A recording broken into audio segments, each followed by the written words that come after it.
ഇവിടെ ചട്ടിച്ചോറ് നാട്ടിൽ വന്നിട്ട് ഞാൻ ഫസ്റ്റ് ടൈം കേട്ടോ ചട്ടിച്ചോറ് ട്രൈ ചെയ്യാൻ. ഒരുപാടായിട്ടുണ്ടെന്ന് കണ്ടത്. മുട്ടയുണ്ട്, മീൻ, മറ്റേ ചെറിയ മീൻ ഒഴുക, ചിക്കനുണ്ട്, ബീഫുണ്ട്, കറി, പപ്പടം, അവിയൽ, മീൻകറി, തോരൻ, അച്ചാറ്, നല്ല കുത്തരി, ഈ മോരും ഇങ്ങനെ ഒഴിച്ച് സാമ്പാർ ഇങ്ങനെ വെച്ചിട്ടുണ്ട്. പപ്പടം ഇങ്ങനെ കുത്തി വെച്ച്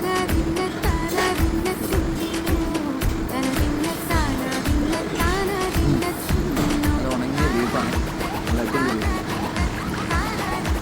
മെയിനായിട്ട് ഈ ആണ്ടിന്നുണ്ടോ